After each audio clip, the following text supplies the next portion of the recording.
అష్టమస్కంధ పరిచ్ఛేదము. ఇది 26వ దశకము. ఇందులో గజేంద్ర మోక్షము వర్ణించబడుతుంది.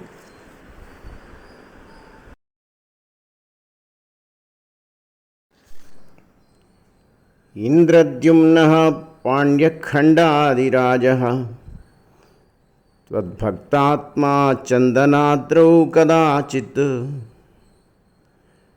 త్వత్సేవాయాం మగ్నధీరాలులోకే నైవాగస్త్యం ప్రాప్తమాతిథ్యకామం.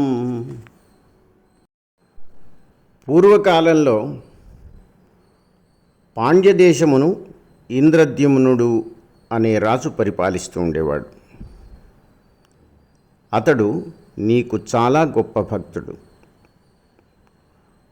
ఒకప్పుడు చందన పర్వతమందు నిన్ను ఆరాధిస్తూ భక్తి యందు విలీనమై ఉన్నాడు.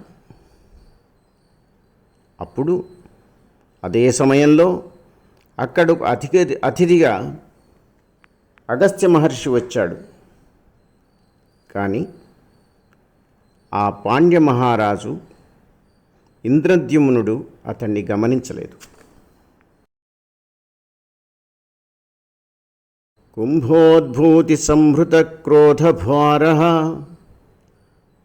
స్తబ్దాత్మాత్వం హస్తిభూయం భజేతి శస్త్వాథైనం ప్రత్యగాత్సోపి లేభే హస్తీంద్రత్వం త్వస్మృతి వ్యక్తిధన్యం. అగస్త్య మహర్షిని గమనించనందువలన అతడు మిక్కిలి కోపముతో ఇంద్రద్యుమ్న మహారాజుతో నీవు నన్ను అవమానించినందువలన జడమతి అయిన ఏనుగు రూపమును పొందుతావు అని శపించి వెళ్ళిపోయాడు. అందువల్ల ఆ మహారాజు ఏనుగు రూపముని పొందాడు. అయినను అతడు నీ స్మృతి కలిగి ధన్యుడు అయ్యాడు. ధాంబోధేర్మధ్యభాజి త్రికూటే క్రీడన్ శైలే యూథఫోకీయం వశాభిః సర్వాన్ జంతూన్ అత్యవర్తిష్ఠ శక్త్యా త్వద్భక్తానాం కుత్ర నోత్కర్షలాభః. ఆ గజేంద్రుడు క్షీరసముద్రము యొక్క మధ్యలో ఉన్న త్రికూట పర్వతముపై ఆడు ఏనుగులతో విహరిస్తూ ఉన్నాడు. ఆ గజేంద్రుని శక్తి అక్కడ ఉన్న సమస్త జంతువుల కంటే చాలా గొప్పది. నీ భక్తులు అంతటను శ్రేష్ఠులై ఉందురు కదా. స్వేన స్థేమ్నా దివ్యదేశత్వశక్త్యా సోయం ఖేదాన ప్రజానన్ కదాచిత్ శైలప్రాంతే ఘర్మతాంతః పర్శ్యాం యూథైః సార్థం త్వత్ప్రణున్నోభిరేమే. ఆ గజేంద్రుడు గొప్ప బలము కలిగి ఉన్నందున దివ్యదేశమున ఉన్నందువలన అతనికి ఎట్టి బాధలు కలగకుండా ఉన్నాయి. ఒకనాడు ఆ గజేంద్రుడు ఎండవేడికి తాళలేక పరమాత్మవైన నీ యొక్క ప్రేరణ వలన ఆ త్రికూట పర్వతముననే ఉన్నటువంటి ఒక సరస్సులో విహరించుటకు ఆడు ఏనుగులతో కలిసి వెళ్ళాడు.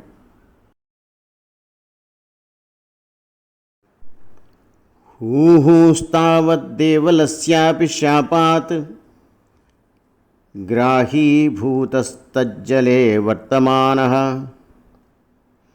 జగ్రాహైనం హస్తినం పాదదేశే శాంత్యర్థం హి శ్రాంతిదోషిస్వకానాం. ఆ కాలంలో హూహు అనే గంధర్వుడు దేవలుడు అనే మహర్షి వలన శాపం పొంది మకరముగా మారి అదే సరస్సులో నివసించుతూ ఉండేవాడు. విహారార్థం ఆ సరస్సులోకి దిగిన గజేంద్రుని పాదమును మొసలి గట్టిగా పట్టుకున్నాడు. స్వామి, నీ భక్తులకు మేలు కూర్చుటయే, వారికి నీవు కష్టములను కలిగించుచుందువు గదా.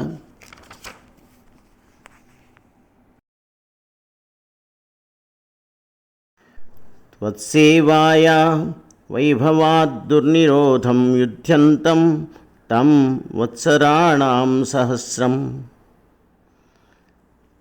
ప్రాప్తే కాలే త్వత్పదైకాగ్రసిద్ధ్యై నక్రాక్రాంతం హస్తివర్యం యథాస్త్వం.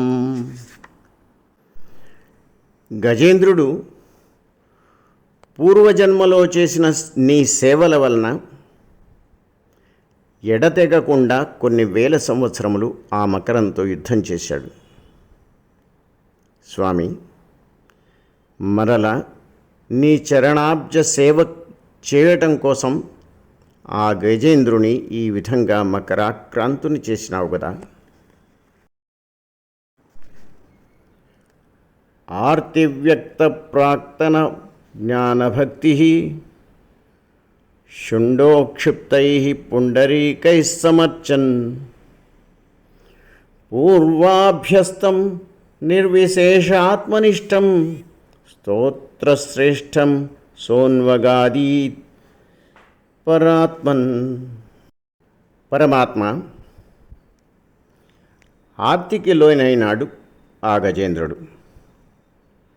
కానీ పూర్వజన్మ జ్ఞానము, భక్తి తిరిగి అతనికి కలిగాయి. అందుచేత తన తొండములతో తామర పుష్పములను నీకు సమర్పించుచు పరమాత్మవైన నిన్ను ఆరాధించడం మొదలుపెట్టాడు. పూర్వజన్మలో అభ్యసించిన నిర్గుణ బ్రహ్మకు సంబంధించిన స్తోత్రములతో నిన్ను స్తుతించడం మొదలుపెట్టాడు. స్తోత్రం నిర్గుణస్థం సమస్తం బ్రహ్మేశాద్యైర్నాహమిత్యప్రయాతే సర్వాత్మాత్వం భూరి కారుణ్యవేగాద్ తార్క్షారూఢ ప్రేక్షితో భూపురస్తాద్.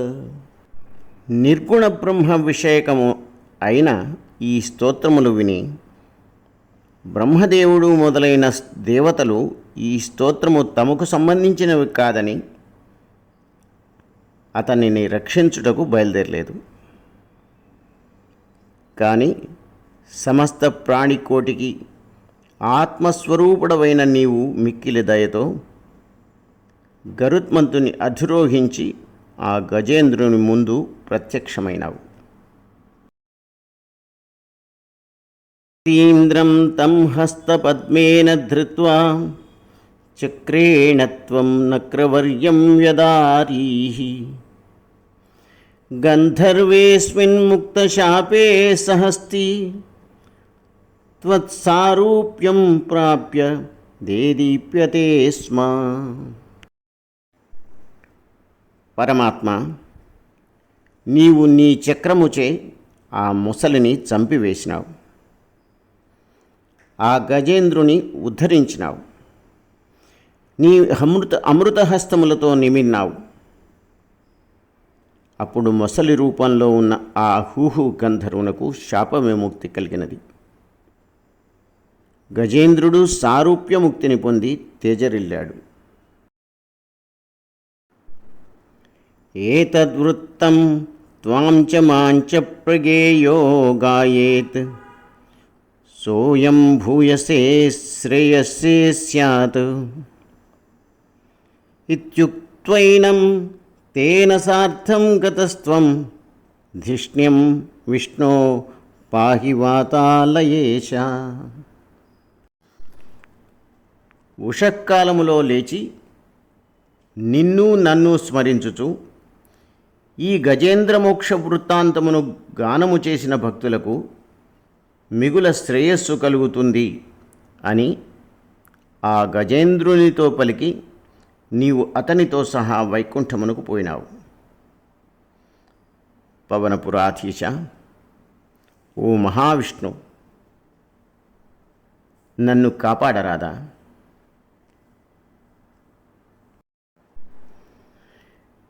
గజేంద్రమోక్షము అనే ఈ 26వ దశకము సమాప్తమైనది.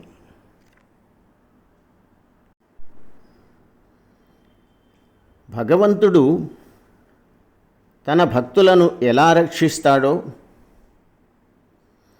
అట్లాగే తనను కూడా కాపాడమని నారాయణ భట్టతిరి ఈ దశకం ద్వారా వేడుకొన్నాడు.